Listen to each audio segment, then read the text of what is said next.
There's nothing like the smell of fresh cut grass. Not every day you see a lawnmower with tracks. And it's made to off-road.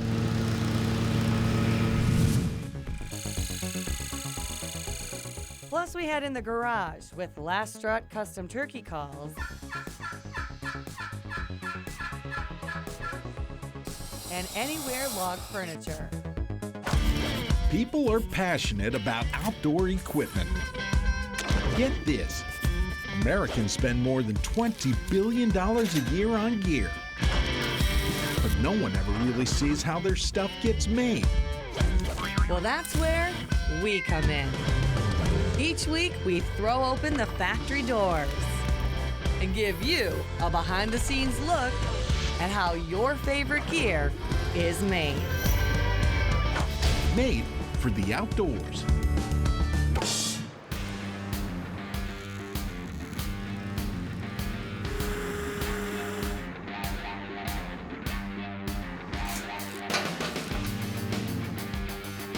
I'm seeing red.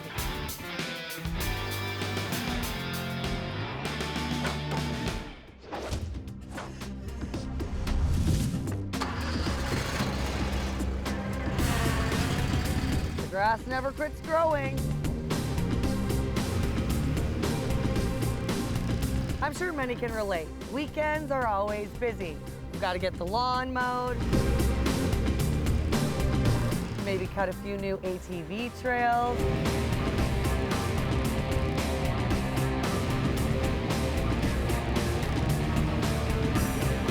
These ALTOZ mowers can pretty much go anywhere. Let's see how they're made for the outdoors. This is the power equipment industry's first tracked zero-turn mower. The TRX is relatively new to the market, but the company producing it has 30 years of engineering and manufacturing experience. ALTOZ is owned by the same family as Central Boiler's outdoor furnaces, and both are produced at this facility in Greenbush, Minnesota. You know, we come from a little community, but the heart is here, the heartland. The concept is the brainchild of a farmer-turned-entrepreneur, Dennis Brazier. It delivers way more than it promises. It can do amazing things, and it's smooth, and it's really sure-footed. This place is huge, 300,000 square feet. Let's get a tour. To give some comparison, this place could house 6 football fields. And some employees drive from department to department. The people that work here are absolutely wonderful. Salt of the earth, good-hearted people. They put their whole heart and soul into what they do here.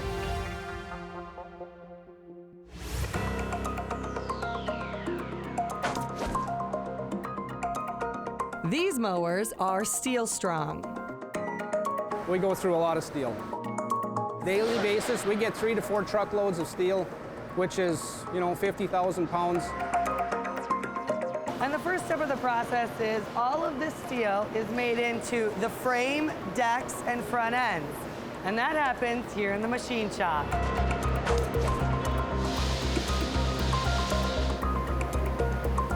Each day, 7 lasers pierce through thousands of pounds of steel, making small and large parts.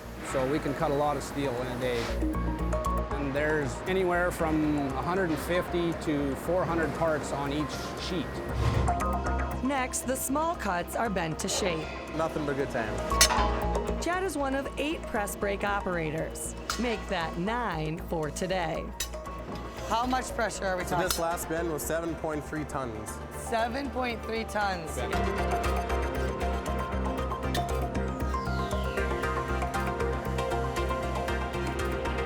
Perfect 90. The deck of the mower is bent with this robot called Mercedes-Benz. These suction cups make lifting 100 pounds look easy. It's capable of lifting 160 kilos, 320 pounds. The robot is just an ideal application. It's getting to be more and more common in manufacturing, and it's an ideal solution to bending the decks. You can see the flexibility in the robot to be able to position it and bend this effortlessly. Then parts both large and small are sent off to welding. Every spark, a work of art. 20 welders chasing those pretty blue lines. For our next step, we need somebody strong, really strong.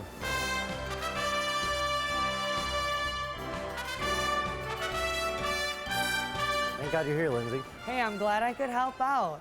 Welcome to the paint department. This is our front axle for our XE and XR models. It roughly weighs about 40 pounds. So I am in charge of grabbing that, hoisting it up, and putting it on the line. Oh, one hook. One down. Two down. Getting a workout in over here in the paint department.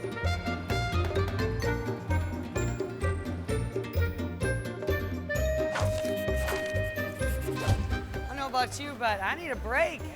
Stay with us. Powder coating is next on Made for the Outdoors. Made for the Outdoors is brought to you by Magnum Research, Otter Outdoors, Ice Castle Fish Houses, Banks Outdoors, and by Walden's.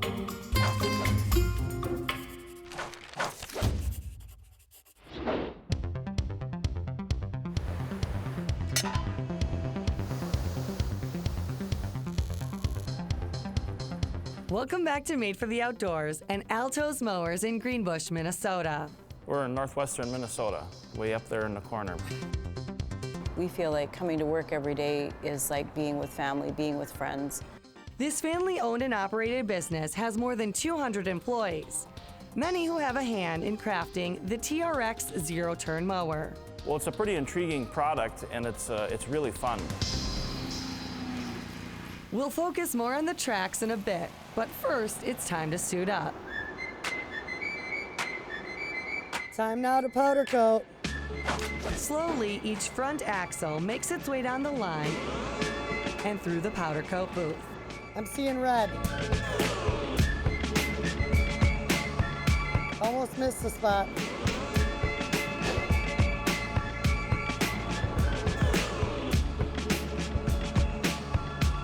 This is the cool thing about powder coating. I may have made a little mess, but back to white. Parts then bake and cool and continue down the line. And after about 30 minutes of baking in the oven, our parts are finally done. They look nice.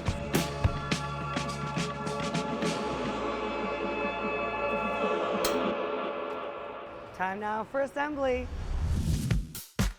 In this department, we have 24 employees. Their job duties range from assembling the mowers to doing all the sub-assemblies. The tracks run because of these little wheels. Final department is the mower assembly line. From here, the material handling team brings in our parts, and we take our parts from here all the way to the end. Motorheads, this is what you've been waiting for. James installs the transmission, and Dylan lowers in the engine. One by one, down the line it goes. Jacob does the front tires, Bob wires. Derek specializes in brakes, Brandon and JD install the seats and ROPs. This is an awesome crew to work with. There's the top of the top. A lot of these guys are highly trained in the torques, running our impulse tools. In the final stretch, that's where it gets exciting. That's where we start to install the 11-inch wide tracks. Forget tires. I want tracks. Install some Loctite on the studs.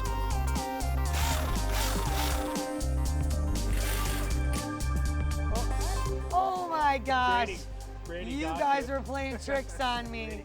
In reverse. Brady. Where's Brady? Take two. Here we go. That's a lot better. We're gonna roll this track on. Beautiful. They're on.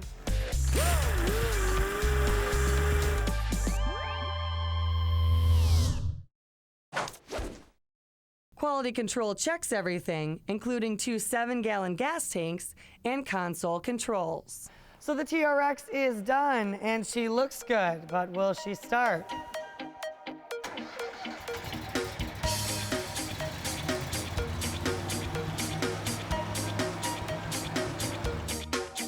She's on the crate. Time now to ship her out.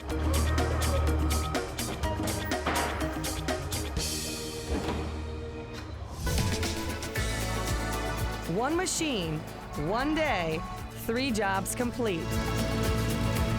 First the lawn, then we cut some ATV routes, and lastly we groom the deer trails, leading right to my deer stand. It would be the sportsman's dream to have one of these machines in their hunting camp. And it's exciting to see something like this working out there in the field for the customers. Made to off-road and made for the outdoors. Up next, we go in the garage. It's a sound of spring. We learn to yelp with Last Strut custom turkey calls. Plus, we carve and craft with Anywhere log furniture. That's next on Made for the Outdoors. Made for the Outdoors is brought to you by Topper Easy Lift, Aquarius Home Services, Mulching Mania, Minnesota Trailer Manufacturing, and by Central Boiler.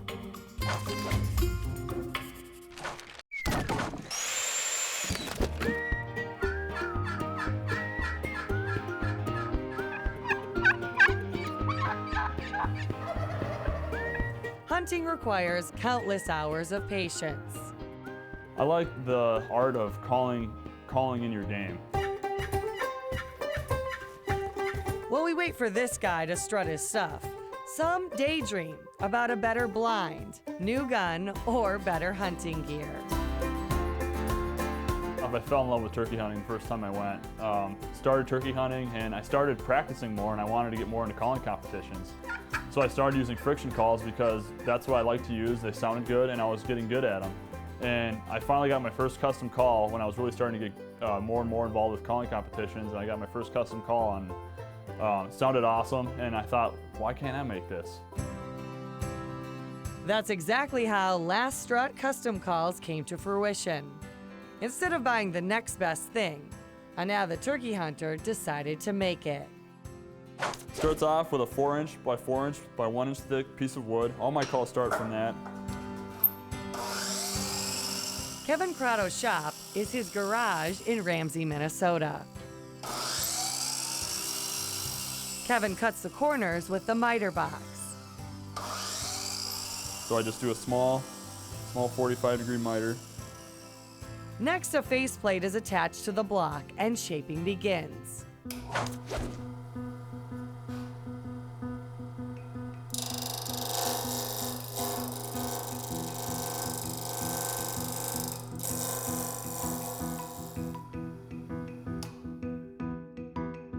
Pedestal, I start to hollow this out too here, and this is where my soundboard will rest.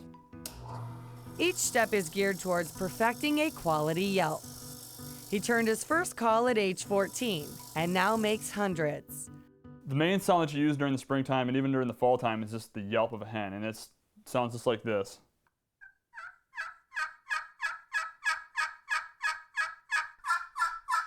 Just like music, pitch is key. So Kevin hollows out the call with a chisel and sander. Last Strut calls come in slate, glass, crystal, ceramic, aluminum, and exotic woods.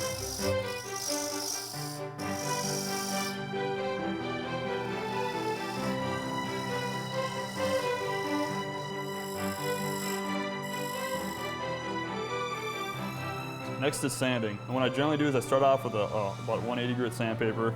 So I start off with sanding. This is the outside profile here. The next step is the most important. And then this is a soundboard here. It's smaller. It's the normal calling surface on all my calls are 3.5 inch. So 3.5 inch aluminum, slate, glass, copper, whatever. But there's always a 3 inch piece that sits approximately 1/8 of an inch below the main calling surface. So I have this pedestal right here, and this soundboard is going to rest on that pedestal. So after it's all finished, I glue it to that pedestal, and I already have the height set when I turn it. He's a perfectionist as what he does. I mean, his calls are never scratch marks in them. I mean, I've do stuff, you know, for him, but it just wouldn't be good enough because he's very picky with what he does, the finish, the sound, everything. I mean, if it don't sound right, he don't sell it. So then the 3.5 inch piece, in this case, is anodized aluminum. This sits on that shelf, and I have to take a little bit off that shelf yet. I have a certain measurement that I use to glue this onto that produces the sound, because that's going to influence the sound significantly. Every soundboard mimics a different hen.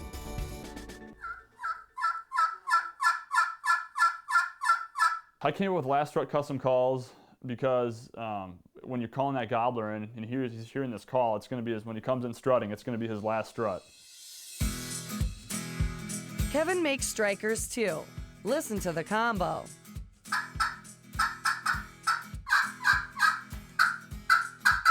A lot of times if you just use a plain yelp like that, they'll hear that, but a lot of times they won't gobble. Sometimes what I've had is if you throw some excited cutting in there, just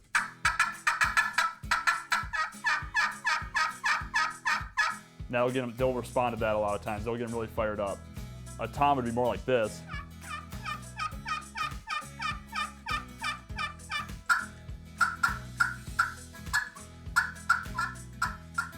Every order is customized for the hunter. It's made for the outdoors and by quite the outdoorsman. It's really rewarding when you go out in the woods with something that you made and you kill a bird using a call that you made. That's the best feeling in the world.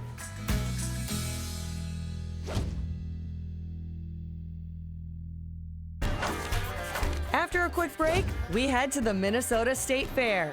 Just look at the crowds. We're in the North Woods to see how Anywhere log furniture is made for the outdoors. Made for the Outdoors is brought to you by Appledorn's Resort. Select Minnesota GMC dealers. Powers Machining Incorporated. And by Minnesota Horse and Hunt Club.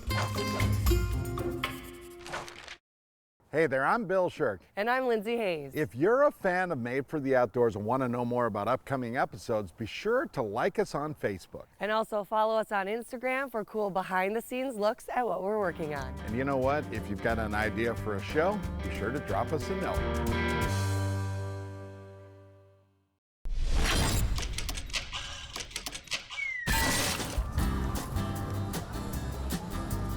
Minnesota's great get-together.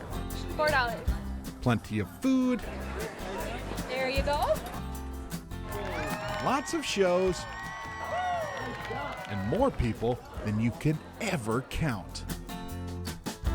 But if you look closely, in the midst of the hustle and bustle, a story made for the outdoors.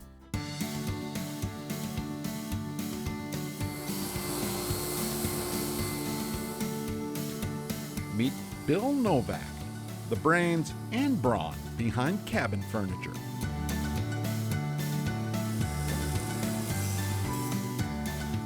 Bill shapes white cedar, grown right here in Minnesota. This central Minnesota business is that of a one-man show. I just glued these two joints and got to make sure this will fit on there. It's from start to finish, and I like the projects that somebody tells me that, well, this can't be done, because that's the one I'm going to do. Chandra Gebhardt appreciates Bill's vision. I think the quality of work is huge, plus it's just beefy, it's handmade, it's well made, and the finish is fantastic for it too, especially in Minnesota and even being out in the elements. And so in northern Minnesota, you can't ask for much more than that. This is kind of my signature piece here. I build probably 35 to 40 swings a year. It all starts with raw stock. Bill cuts, sands, rolls, and fits. From there, once I got it all glued, screwed, and basically tattooed, then I can do a look over to make sure there's no, glue marks in that, and then begin the finishing process. Finish means a secret stew of stain and sealing that ends up protecting a real piece of Minnesota outdoor art. Well, the customers I get in, they want things that stand out and that aren't stamped out. One way you can get it is just by handcrafting, coming up with what they want to see for the end result, and then I usually try to do above and beyond.